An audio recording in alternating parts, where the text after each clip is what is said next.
All right, so I want to dig a little bit into the Maya themselves now. I think the one of the places that I always have to ground myself is the time frame that we're looking at. So if you could get in a time machine and you had to go to a year, and a place, where would you go to find the first Maya, and what would you be looking for that kind of set them apart from other civilizations or, cultures at the time?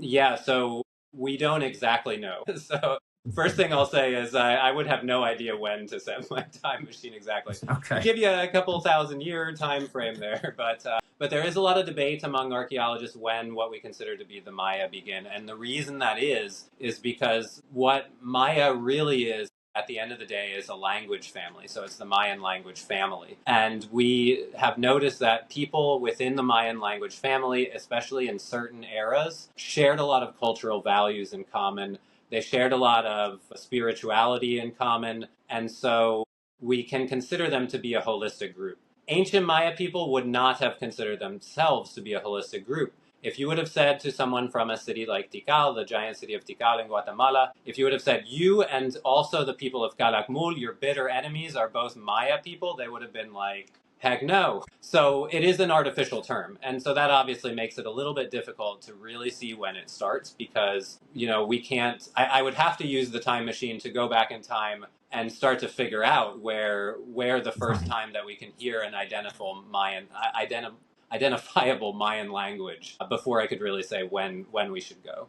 So we start off with a period that we call the Archaic period. And during the Okay. Archaic period, we start to see people living in Yucatan in small settlements. And these settlements tend to have platforms, stone platforms with wooden houses on top. At that point, there's a site like that in a place called Soblonque, which is here in Merida. And very small, nothing like we think of when we think of Chichen Itza today. Just single level flat bases, and people lived in wooden houses on those bases. At some point, those people started talking a Mayan language, but again, we don't exactly know when. So I've heard folks argue that Soblonque, which is probably maybe anywhere from 2000 BCE to maybe like 900 BCE. At some point, the people there started speaking a Mayan language, and that's when we would officially say that they became Mayan. That said, they probably already would have had some cultural practices in common with what we think of as Maya people, and at the same time, they were trading with people from the state called Veracruz, which the people there we today call the Olmec people. And at the same time, there were other civilizations in Mesoamerica that were getting started and just starting to come up around the same time. And they were all trading with each other. So they were all trading ideas at the same time that they were trading objects. And so that's what makes these really early days a little bit difficult to parse out.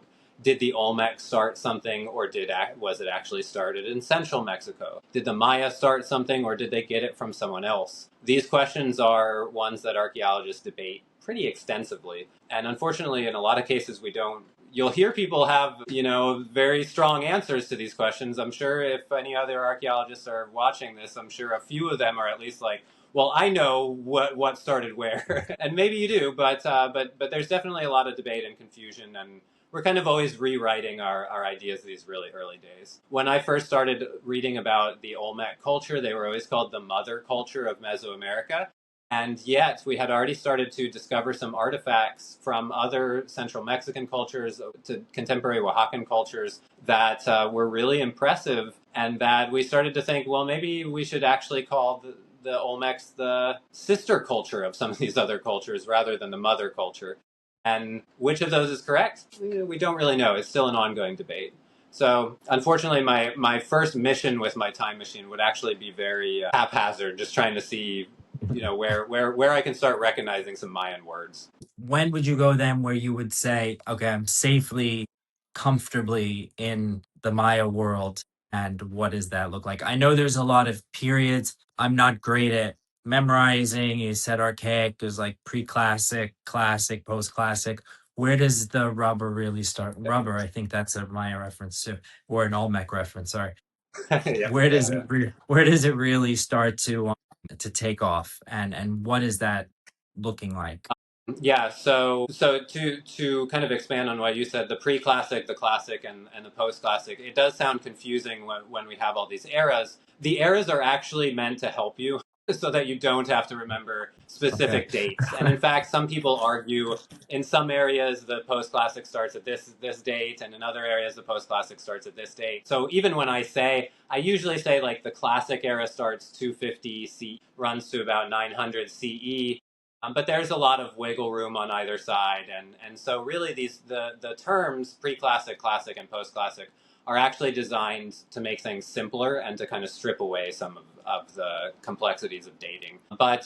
But the pre-classic era is when we really start to see what we think of as Maya culture. We see characters like the Lord of the Corn. We see characters like we see images and iconography that is similar, such as the idea of a turtle shell being the back of the earth, and other things like the sacred mountain, which is a really important religious concept for Maya people, a spiritual concept for Maya people. So we start to see those coming up in the pre-classic era. Another thing we start to see coming up in that era are strong leaders, and this would evolve into what we call the classic era. And the classic era, what we have as a hallmark of the classic era are these people called the Achautak, or one is called an Achau. And Achau can kind of be translated as king. People have some disagreements about that, so I don't really like to translate it as king because it's a little bit more complicated than what we think of when we think of a king. But it's basically patriarchal descent, a leader who is the supreme leader. He also has a bit of a religious role. We do occasionally see women taking on this role, but it's pretty rare. So that's why I say he. I would say in about 95% of the cases, maybe a little bit more, we do have a male leader. And this person really epitomizes what we think of when we think of the Maya today. He will appear on a stone inscription, he or she will appear on a stone inscription, which we call a stele, which is sort of a freestanding stone image, a sculpture of a king or a queen, and usually they'll have hieroglyphs describing who they are. And that is really one of the hallmarks of the classic era. And because of that, we can reconstruct classic era history really well, which is one of the reasons we know so much about it. We know more about the classic than we know about the pre-classic or the post-classic, but it's not necessarily that there's more archaeological evidence. It's just that that's the time when writing on stone was at its height. They might have been writing a ton on paper before that and after that, but unfortunately the paper is all gone, so all we have is what was written on stone. And so the classic era is really, when you think of Maya folks, if you've been to Tikal, for example, the giant city of Tikal in Guatemala, if you've been to Palenque, those cities are firmly in the classic era, and that architecture style is firmly in the classic era. Something like Chichen Itza is actually a little bit later. It was late classic, terminal classic, early post classic, and then Tulum, which is a very well known site in Quintana Roo on the Mayan Riviera. That site was actually pretty late post-classic, and it was still being used when the Spaniards showed up. Yeah, that's so that brings me to kind of what I want to see. When the Spanish show up, what are they seeing? I know that Maya civilization in, I guess, certain areas went through declines throughout those periods. But at the end of all of this, right, when the Spanish arrive, what is the state of Maya culture and civilization and some of those large cities, like you mentioned earlier? Yeah, so the first thing that is important to say is we have this idea that when the Spaniards showed up, everything was already abandoned and there was nobody here, and the Spaniards just took it over and everybody was happy and great times were had by all. And that's really, really not true. In fact, there were huge Maya cities when the Spaniards showed up,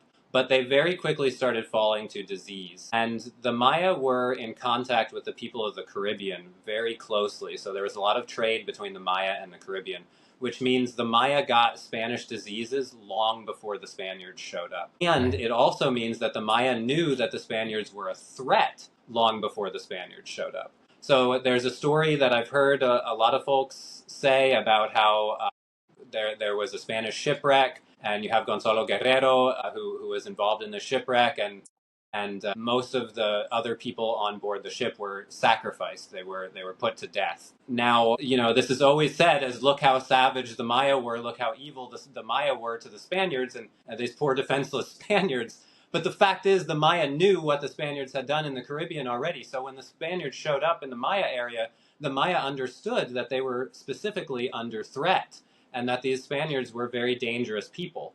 And so the reaction that the Maya had to the Spaniards arriving, it was not a confusing reaction. The idea that the Spaniards were taken prisoner and eventually killed, most of them, was not because the Maya were bloodthirsty and loved sacrificing people to their gods. It's because the Maya knew what the Spaniards represented. They knew what they had done in the Caribbean, and they also knew that chances are there would be more of them. And the Spaniard who survived that first encounter with the Maya, Gonzalo Guerrero, he was the first European to really relate to Maya people, and he actually embraced Maya culture. He ended up marrying into a Maya family, and he helped the Maya fight the Spaniards. And in fact, one of the Spaniards who survived that experience, went on to be the translator for Hernan Cortés, and he was involved in the downfall of the Mexica civilization, the people of Tenochtitlan. So the Maya definitely had reason to fear the Spaniards, and they had reason to distrust the Spaniards even before the Spaniards ever landed on Yucatan. Once the Spaniards did start arriving, again, Maya cities were already starting to fall to disease. So the Spaniards did arrive to see cities that had been recently abandoned, and in many cases they assumed those cities had been abandoned for centuries. That's not exactly what was happening.